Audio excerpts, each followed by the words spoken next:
if you are looking for a sign of trouble in the future, this is one indication that things aren't quite smooth sailing.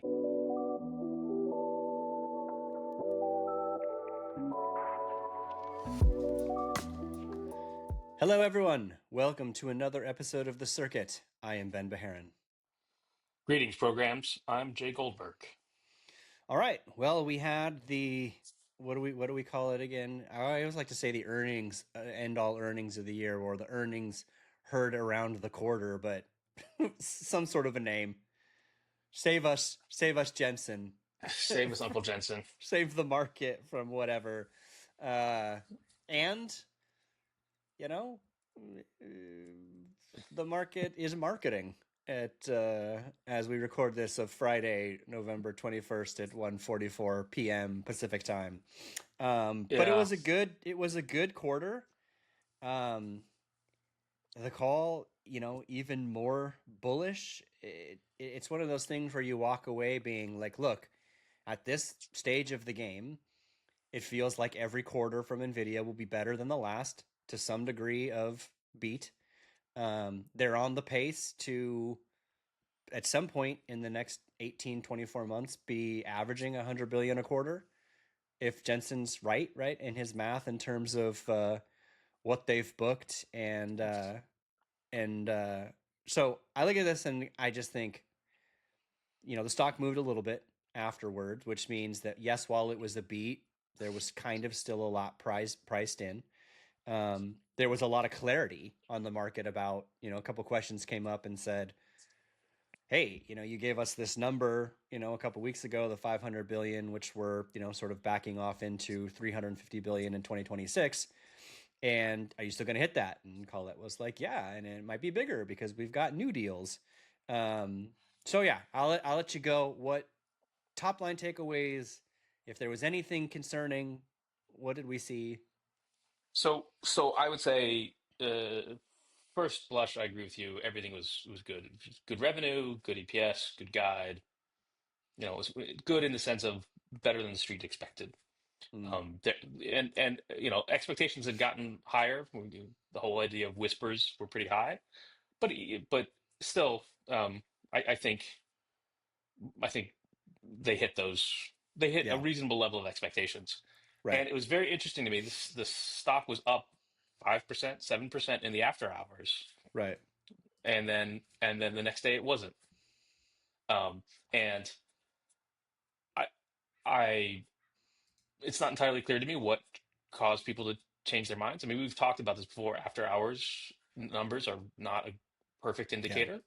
yeah, There was a lot of macroeconomic news. I think interest rates right, really is the bigger concern for right. investors, and so the AI trade has become very interest rate sensitive because it's an indication of people's risk appetites, and risk appetites were off the day after they reported. And so even though they had pretty good numbers, the stock was got hit harder than a lot of the rest of the market. Um, I will say though that one thing in particular caught my eye, and that was cloud compute services. And it was in the CFO letter. It wasn't in the press release. It was the CFO letter, and it said that they had increased their pre-purchases essentially of cloud compute services by a Mm-hmm. very large number. Right? It doubled from the last quarter. It went from 14 billion to 26 billion, and that's a lot of cloud computing services. Just like to give you some indication, Snowflake, the database company, which entirely runs on Amazon and that's the biggest component in their cost of goods sold is their Amazon bill. They spend $1 billion a year on cloud computing, right? And so NVIDIA, which is not in the software business really, it's hard to see them using $26 billion in cloud computing services. And what I strongly suspect that number represents is backstops, right? If you're a NeoCloud and you buy NVIDIA systems, NVIDIA will agree to buy a certain amount of capacity from you on those systems. And you know, that's it's a big number. It's $26 billion, right? They have 50 billion in cash, and they have these purchase commitments for 26 billion. And again, it's not a cash number, so it's complicated. But it's just if you are looking for a sign of trouble in the future, this is one indication that things aren't quite smooth sailing, as the headlines might suggest. Yeah. Is there, I mean, they have said, I think, and I guess I look at this two ways. They obviously have to run and train their models somewhere. We don't know where that is. They have said that that goes on at these clouds. But I also look at that and I say, if you have to be running this software there to train your models right now, the hyperscalers are taking those deals from CoreWeave and Nibius and others. So I don't think they have open capacity at the moment. I agree with you if it's like, oh crap, we don't have any. NVIDIA's like, sure, we'll use you. So then I again come back to where's NVIDIA training their models now? Like Well, internally, I don't know. yeah, to me, it's a very interesting question. Is if CoreWeave and a lot of the other neo clouds last week said that they were sold out. If if capacity is so tight, why would anybody need backstops? Yeah, In agreed. NVIDIA, if you're listening, uh, call me back. Um, I put in a couple Yeah, messages, haven't heard back from them, so yeah, I mean, I think curious about that. if I recall right, there was clarity on the CoreWeave deal that was sort of like what you said, which is if at any point in time you've got infrastructure sitting there, we'll use it. Like I think that was the Oh, clarifying point. So that makes a ton of sense to me. It's just I can almost be certain to you that capacity is not being used right now, right? Because Jensen even said on the call, all cloud is sold out. mm, So fine, okay, right? It's not sitting there, but their argument has been we got to train an inference somewhere. Okay, but where are you doing this right now? Because I assume BioNemo and all of their Nemos and their NIMs that requires a lot of compute. Now, again, they could have their own data center, and we just don't know, and that's certainly plausible. Um, but anyway, I think that's within the lines of the exception. I just again, you listen to the hyperscalers talk, you look at capacity for CoreWeave and Nibius and others, and it's not sitting unused. And I can't imagine that it will because said hyperscalers need a lot of capacity for the next at least 2 years, if not more. So yes, I certainly agree with you that it is a lot of it's being used. I don't think I agree about the part where it's always going to be used. I think I don't know. I'm throwing this out there. I think there are fair questions to be raised because NVIDIA does not need anywhere near $26 billion of compute services over 5 years. Like unless they're getting into the software business, unless they're going to be maybe specific, unless they're going to be in like infrastructure, software as a service, platform as a service company, and I don't right. think they're going to do that. So okay, they don't. I don't know. It's there's something that doesn't quite add up. Yeah. So what were your takes on the sort of addressing the bubble and then also the kind of GPU depreciation points that were made? Yeah, I thought it was interesting that I think it was Colette in her prepared remarks Yeah. specifically, but without even being asked, like in her prepared remarks, hit on this topic of depreciation because it's been such a hot topic. And again, my point all along has been the physical life of the server. If you want to say it's 7 years or 6 years, fine. The economic life of the server is something different. Um, and so, from an accounting standpoint, yes, companies and their auditors pick whatever number you think's right. But we all know that the actual utility, the usefulness, the business utility of that server is not 5 years. Right? Yeah. Yeah. And I think this is an interesting problem for NVIDIA because on the one hand, they want to say, "Oh, these are long-lived assets, keep buying them," but on the other hand, they want you to buy the new ones, right? Right. This Oh, whole 100%. depreciation, 100%. this yeah, this whole depreciation problem is a direct result of them going to an annual cadence. Yeah. right? Because every year they make their old products more obsolete. It's planned obsolescence, right? This is like a 1950s, 1920s business concept. It's planned obsolescence, and they kind of have to be on both sides of that. And I personally, I don't think I didn't totally buy what they were saying. Like people are going to use these old systems for something else. Yeah, maybe for some time period, but right, it's a real question, and it's gonna remain one. It's just gonna remain a problem for people for a while. Yeah. Yeah. I mean, I think I don't know. I honestly don't know the greatest way to sort of break that down. I mean, there are a lot of instances available. There's obviously differences between reservations, where there's a whole host of products you can't get without reservations, and then there's spot pricing. Um, just to tease this out for everybody, Jay and I and people have been working on a GPU price tracker, and across 42 names, the average price for a B200 is $4.71. The average price for an H100 is $2.68. The average price for an A100 is $1.81. The average price for a Volta, so a V100, is 55 cents. And to the insanity of all, an RTX 490 is being rented for 0.48 cents. With, if you run a sensitivity price elasticity analysis on that, it's pretty good on your top end, especially because the highest end SKU average for Blackwell is $8.60. The highest end SKU for a Hopper is $6.16. So meaning most memory and most available GPUs as a slice of its partition. And the max price offered for an A100 is $3.39. So you have this kind of elasticity, like none of that tells you it's cratering, and spot pricing is higher. Um, but that's elastic. Like So, there's elasticity.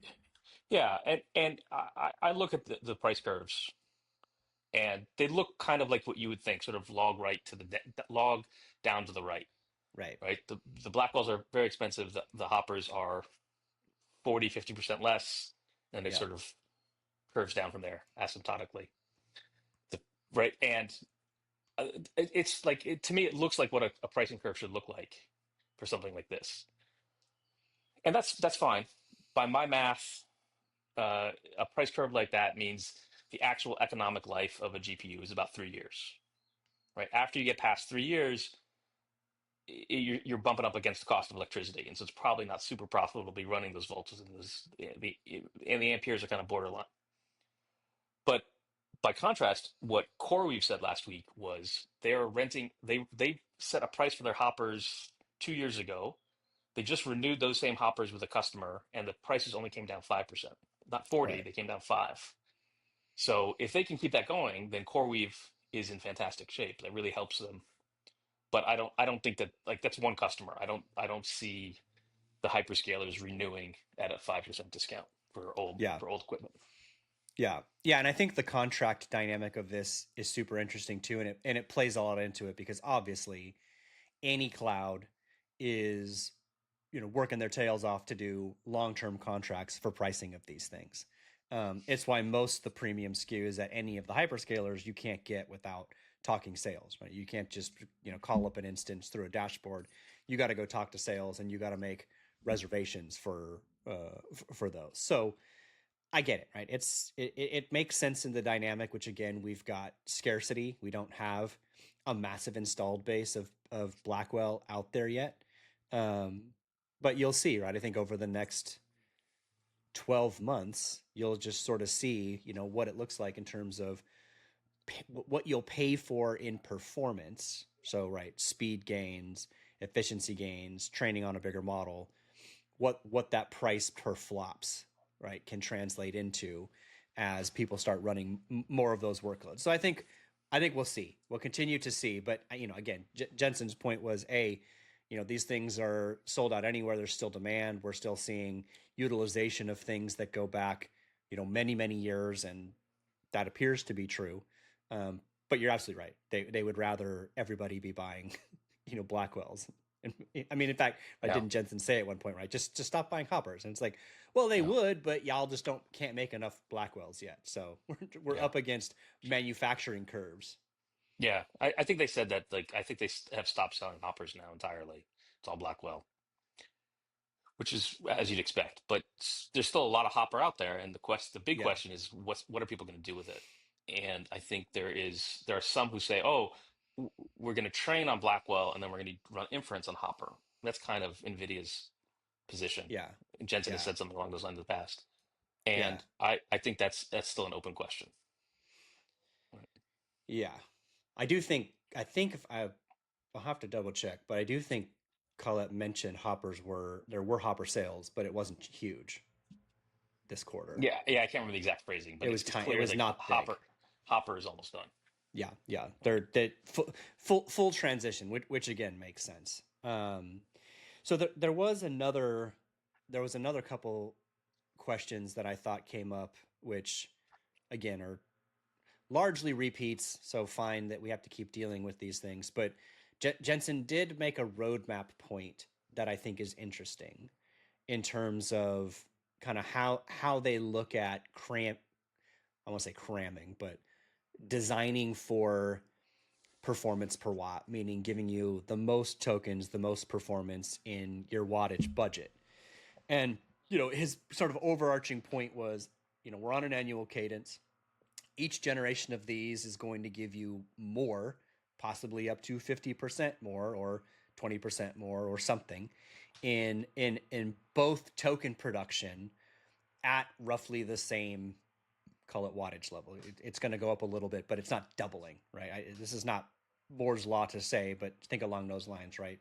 Same ish wattage, 2x, right? That overall performance, and that's kind of the crux of his claim that everything moving to this accelerated environment is that gen on gen on gen, you're just going to get such drastic performance and gains that you'll just be able to do more and more and more and more and more with each generation. And that, AI is just insanely, its appetite for compute is insatiable, and hence the need, right, for those technological or architectural achievements gen on gen. And so, I think a lot of people, right, miss that. They look at, oh, look, dude, the next one's going to be you're going to have less racks with Rubin than you will with Blackwell because you can't power the same number of racks. And it's like, well, yes, but you're also going to get that much more performance out of each rack. And so, it's relevant in terms of the total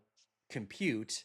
Yes, it's going to take power, but it's not a one-to-one one. It's not like, oh, you're getting less or just a little bit more in the same wattage. Like you're going to get, potentially 2x in roughly the same wattage. So sure, you don't need as many racks, but you will again, right? Still be on the same power budget, if you will. I think you and I hang out with very different crowds because the people I've been talking to this week are not worried about that. They're worried. Their concern is like, how are the neoclouds going to afford the next round and the one after that and the one after that? Because I take your point. Like, if you're arguing, oh, end demand is for NVIDIA products is going to end because they run out of electricity. No, people are going to find the electricity. End demand will run out if people don't have something to do with the AI, or the big customers run out of money to buy them. And I think that's the to me a legitimate concern is like if neoclouds are now a pretty sizable portion of NVIDIA's revenues. How long can they keep this going for? Because and that's why these pricing curves we were talking about a minute ago matter. If they have to if they're constantly having to update their fleet of GPUs, that's a pretty punishing Yep. treadmill to be on. And Yep. in financial terms, we say that there's zero terminal value because Yep. you don't get to a steady state where you can decrease capex. Yeah, Um, exactly.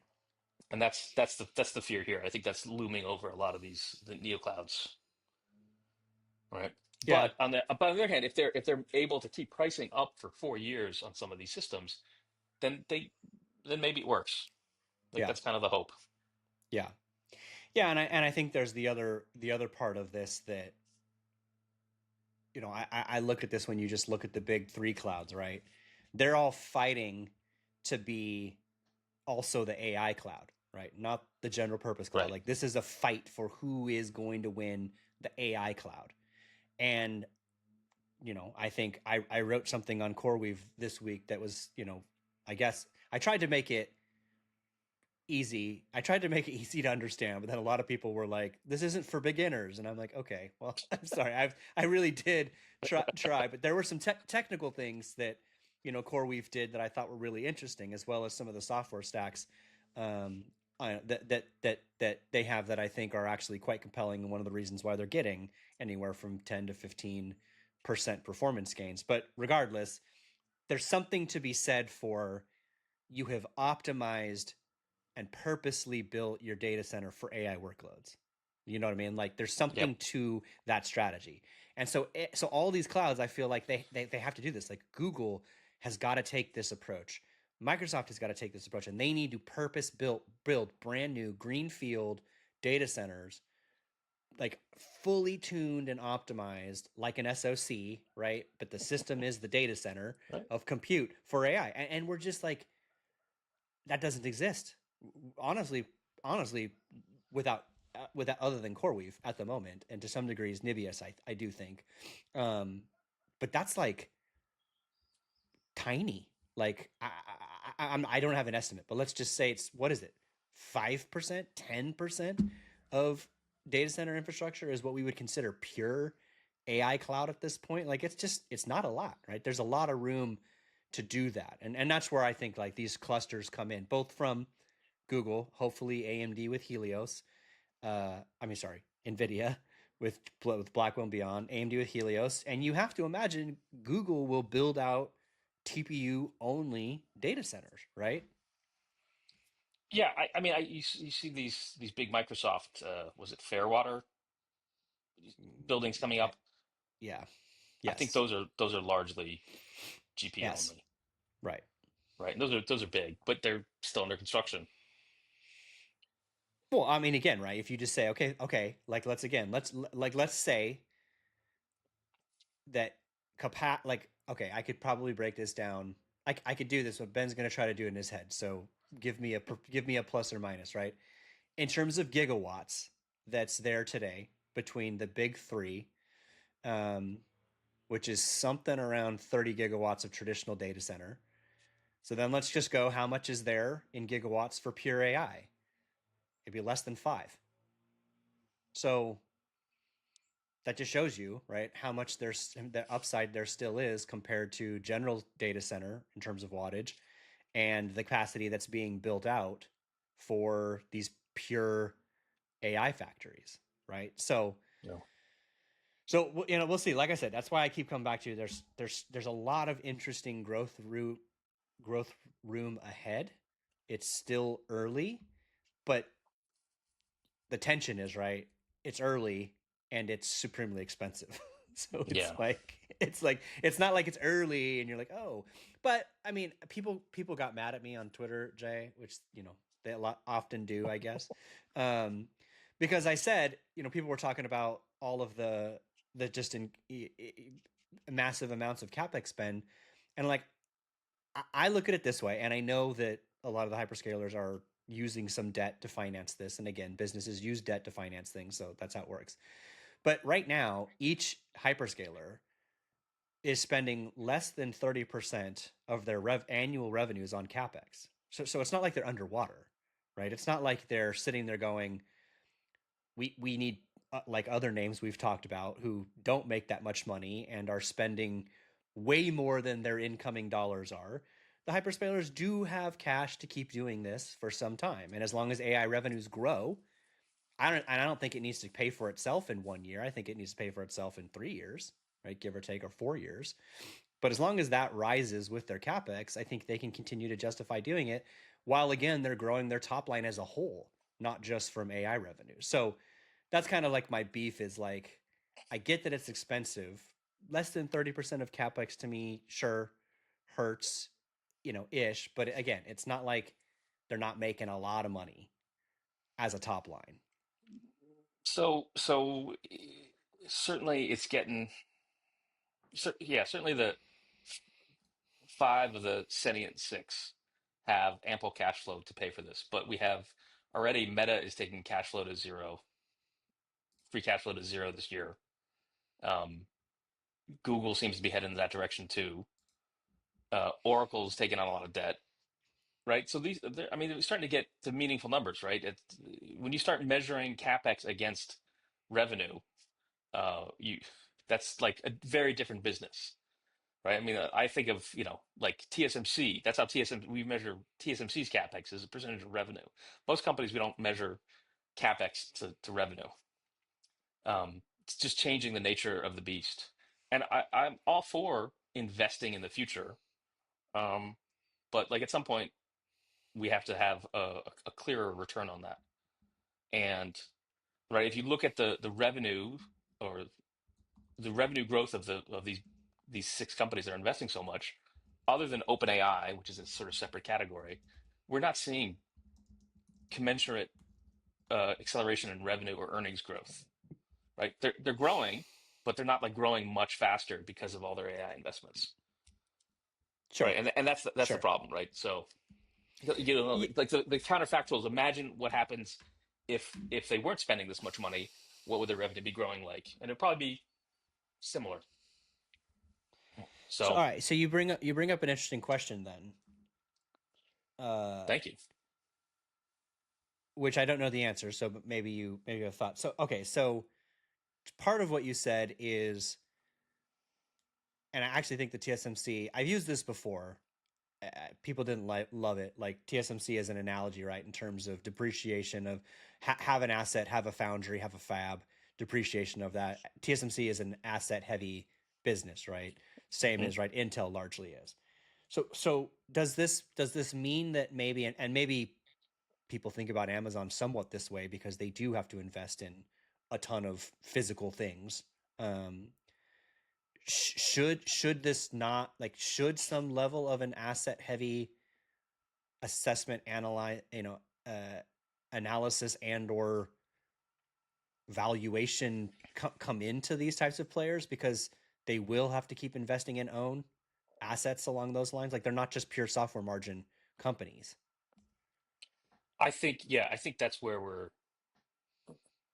where we're headed. All right.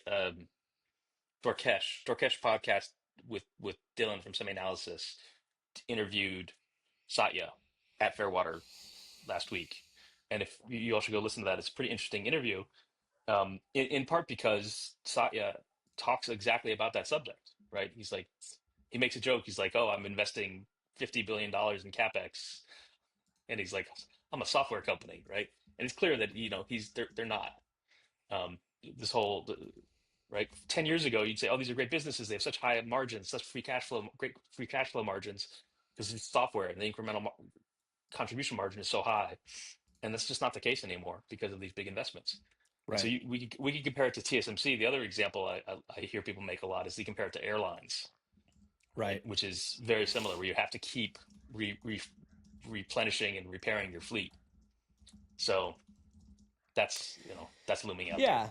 So I think, I mean, I don't, I wouldn't have the first idea of how to do this, but I do think that's an interesting approach, right? And that's why somewhat, look, I know this is not a perfect analogy what I'm going to say, but like, I don't think it's out of the realm of possibilities to sort of say these companies have little fabs, little AI factories. Those are asset heavy things that will depreciate and as they've and think of it, I guess, kind of like a leading edge fab, right, to some degree, versus just pure software margin companies, right? That's very different. I guess Snowflake and Databricks and these guys, CRM, Salesforce, they're different, right? So maybe you're right. Like that, that's why I bring it up. I think this brings up that interesting question: do we need to think about them differently? When Yeah, sure they've got a lot of great software margin, but they are going to have to manage some hardware, some assets, as well. yeah. I think that conversation is taking place in lots of corners of the industry and among investors right now is rethinking this.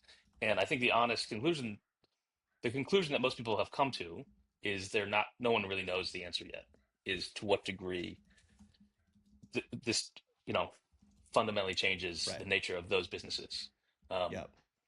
right. And this is Yep. something I've looked at too, is when I look at the neo clouds is what business exactly are they in? We talked about this a little bit last week, is are they cloud computing companies, infrastructure as a service companies, or are they landlords? Those are companies, those two types of companies get assigned very, very different multiples by the stock market. And it's not clear exactly where the neoclouds end up on either side of Yep. that. Right. Yeah. I mean, I won't dive into it now because I know we're already 30 minutes in. We have more topics, but I would recommend people check out my core weave piece because I did everything I could to make the best possible case that they are technically differentiated, meaning there are things that are sustainable differentiators for them, things that the hyperscalers can't just do, and two, if you could make a case that they are going to take business from the hyperscalers, meaning that an enterprise comes to CoreWeave, not to AWS, I laid that out too. So that was my Ben argues, we're in a debate. Ben has to take the CoreWeave's the greatest thing ever and they're going to win everything side of the debate. That's what you get in my article. So It's a check good that out. piece. Yeah, it's a good piece. People should go read it. Okay, so last point on NVIDIA, which will parlay into us. Our next topic was uh, the great AI ASIC question came back in, which I thought we might have been done with, but hey Jensen, all your customers are also making ASICs, and he said one thing that I both agree with and then I disagree with, and I'm curious if you think my disagreement is fair. He said, and I'm trying to sense like how condescending this might have been, but he goes, look, uh, we're a company who does this full time. This is our only job. I'm paraphrasing. It is my only job to make these things, and we're competing with teams inside of a company. And I'm like, okay, at first blush, yes, you are correct. My critique is Broadcom is not a team. Broadcom is a company who a large portion of a man named Hawk Tan's upside, as we've talked about before, is in steering this company to do all of that custom ASIC work for NVIDIA, for Broadcom, for Google, Amazon. So you're not actually competing with a team. You're competing with a team who has good IP, Google, Amazon, and Broadcom, and maybe Marvell, and maybe Alchip. So I don't know. Yeah. I think that was disingenuous. Maybe so. Do you agree with my? I don't think that was entirely fair, although accurate. Not entirely fair because you've left out companies who do this for a living that are enabling them to compete with you. Yeah. He's going to get asked that question on every earnings call forever. Um, this subject is, I mean, it's not like this is a new topic, right? The industry, the semiconductor industry, the electronics industry has been having this debate for 50 years. And it's a pendulum, and the pendulum has swung pretty hard to merchant GPUs, and it's swinging back to some degree to internal custom silicon. Uh, how much further it's going to swing, we'll find that out next year. I mean, Yeah, both sides are right, right? There's benefits to both sides. It's, because another way to frame what he said is you're a company doing it, you're up against an ecosystem. And yeah, that's right. right. Right. I So think that's a good way to do it. So anyway, I just wanted to throw my little nitpick out. He's not wrong, but he's also leaving out a whole equation. Um, okay, so let's transition that to another thing that happened this week that took the world by storm, had people having what I literally heard across the Twitterverse and others as another one of those chat GPT moments, which was Gemini 3 and the best branded image creation service on the planet called NanoBanana. NanoBanana, Jay. It is the brand that, I mean, I will never stop saying that. I don't care if Google changes the name. Ben will always call it NanoBanana. So Gemini 3 is ridiculously good. I mean, like, this is the best model there is right now. It may not be the best coding model. That's a whole different situation. But in terms of its reasoning and thinking capabilities, it is the best model. Um, and they followed that with a day after release of NanoBanana, and NanoBanana was a very very good image creation service, and they added NanoBanana Pro now to some very interesting things, including Notebook LM, which Hmm. basically took the world by storm yesterday. And I have to just gush on this for a minute because it's insane. Essentially, what you could do is take a report, take some text, take a data set, throw it into this thing, and go, make me an infographic. And people started doing this. And you look at it and you're like, that's a really good infographic. Now, it is thematically very similar right now. So a graphic designer would be like, "That's boring. They all look the same." And like, dude, I get it. The creative arts are the creative arts. If you really want to do something visually unique, work with a graphic designer. If, however, you just want to take a visual idea to life in less than 2 minutes, this is incredible. Ben is not going to draw or design an infographic. And I tested a bunch of these. People can see my tweet. I took the transcript from the circuit last week. It made a brilliant freaking infogram. I'm like, Yeah. I 100% will not spend time to do this on myself. I can't, first of all. I won't. But that was super fun. And it's just, and then you can create a slide deck. So, like, we fed it research we have, the Gen AI survey. It created visuals I would not come up with my own, let alone I can't chart. Like a designer would have to create that chart for me. I can't make it in Excel on its own. I Yeah. just, it's mind boggling. And this is all running on TPUs, trained and running on Google's custom accelerators. So, bombshell of a drop IMO. Google is dangerous to the world, to everybody else, to competitors, Jay. So I agree. I've been playing around with it. Um, I had a couple thoughts. One, I'm going to nitpick a little bit. One, I, I, I fed it my old blog, Digits to Dollars. I said, summarize 15 years of content on this site and into an infographic and draw an image of the creator. Okay. And okay, so the content of the summary was pretty good. There were some hallucinations though, including some made up words, like with no vowels kind of words. But other than that, it was pretty good summary. But then the picture it drew of me, one, it got my name wrong. It said Jonathan Pines, which is not my name. But then the picture it drew of me, it had a photo of Jonathan Pines, and he looked a lot like our colleague Austin Lyons. Like, Yes, right. You sent me that. so it's pretty good, but it's still, this is Yes. still non-deterministic compute. Yeah. My bigger critique is they called it Nano Banana, right? And It's I the know best ever. I Ever. appreciate that's a great name, but like from a consumer branding standpoint, it is Yeah. a terrible name because nobody knows what that is. I saw people tweeting about it, and I was like, what the hell is this?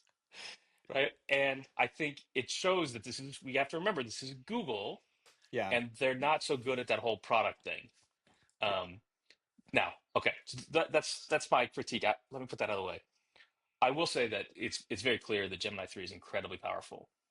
It's this all the multimodal image stuff there is clearly ahead of the pack and good for Google. And I think this it absolutely speaks to the power of TPUs. And Google has woken up to the fact that they have this very strong muscle and they're starting to flex it hard, which is good. Like you think about a year ago, everyone's like, "Oh, Google's done," right? We didn't say that, we didn't believe that, but still, it was like people were worried about that not so long ago, and that's clearly not the case anymore. And I thought about this in the context of OpenAI because, in many senses, like these are the two best model builders out there. I would argue, right? It's OpenAI and Google, maybe Grok X. There's a few others. We know the list. Anthropic, right? All these companies have pretty good leading models. Google's now way out ahead. Um, and I have to wonder how strategically they're thinking about this. Because we've seen this in the past where we all know Google's going to launch something on Wednesday and OpenAI launches something on a Tuesday to steal the news cycle. or vice versa. They've been doing this for a couple of years now, going back and forth. And I I have to imagine that the people at Google are very wary of OpenAI and see them as a very serious competitive threat. And so, in that context, Gemini 3 is a very strong message.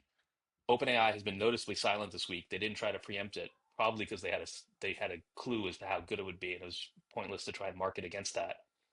And so, I'm curious how this plays out and how OpenAI responds Yep. with what GPT-6 or whatever Yeah. they come up with next. Yep. Because it has to be really, really good, Absolutely.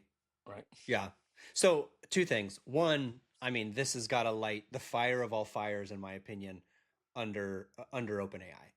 And there's an element of this that I have noticed from trying. I believe this is both a qualitative and a quantitative statement. OpenAI sucks at multimodal. Like that might be too harsh. They're okay. Google crushes them all day, and that's with past models, not this one. Now, I say this because I feel like multimodal is essential to adoption, and this is why. Like we're geeks, we're technologists. The technologist in me has this like strange consuming desire to try new technology and go figure out what I can do with it that I could not do before, right? That is not my wife. My wife like looked at what I showed in NanoBanana and as you said was first like what the crap's a NanoBanana, and then two was like you with a mullet looking like Santa. Why is that interesting? And I was like, Jen, this is the greatest picture in the history of humankind. Ben has a mullet and he looks like Santa. I mean, come on. So I get it, right? That's us. However, my wife is a teacher, and I said, can we try and figure out how Gemini 3 and Out of Banana can make your lesson planning easier? So like give me some problems you have. One of her problems is she has a notebook. This notebook is not digital, and so she has to take pages in this notebook for lesson planning and convert them to digital and then try to make a quiz, try to make, lesson material out of it. So we just took pictures of all the pages, Oh, 7 pages, submitted it to LM, and I said, turn this into a lesson plan, make a quiz, turn this into a video storyboard, and it did it. And she was like, "You've changed my life as a teacher," and I say that because to Ben's first point, we get impressed by these little wow. technological things. It takes a lot to impress your non early adopters. These are the things that get those people to go, I should start using this. This can improve my work, personal, whatever life. Like seeing the value requires a mind popping solve of a problem that they have that they didn't see before. And we're getting to the point where these models, I think, are starting to do. Like LLMs are impressive, but they're not wowing anybody. It's like, cool, that's cool. Yeah, It wrote yeah, something. Like agreed. these life changing workflows are where people will be like, I'm sold. And I think we're right on that cusp right now. I mean, this is the heart of why I am skeptical or cantankerous about AI. Is I talk to a lot of normal people who are not in tech, and they have to date they are aware that AI is a thing and is taking place, but it doesn't affect them in their normal lives. Like, and this was very different. I remember when smartphones became a thing. It was instantly everybody understood it, everybody wanted one, right? And Mm, right? And we have not seen that with LLMs. I think, and part of the issue we have, part of the disconnect here is that those of us you and I talking about it, and I think most of the people by definition, anyone listening to this podcast, we are people who do what do we call it knowledge work. Like we spend our days in front of computer screens, and that's like not a big portion of the population, right? That's like that's it's a small portion of the population who actually cares about marketing campaigns and coding assistance and things you can do. yeah. And what's been lacking is a compelling consumer app, and we're inching there, and certainly we're getting more and more things. I see how this is super useful for teachers, um, and maybe that's what this just takes is that AI doesn't have that sort of killer app. Instead, it just sort of steadily expands the scope of people who are interested in it. Yeah. Um, Yeah. I mean, this just comes back to, consumer adoption 101, right? In order for something to diffuse quickly, it has to solve a known pain point. Like, Mhm. you're not going to do it until you're like, actually, that solves a real problem for me.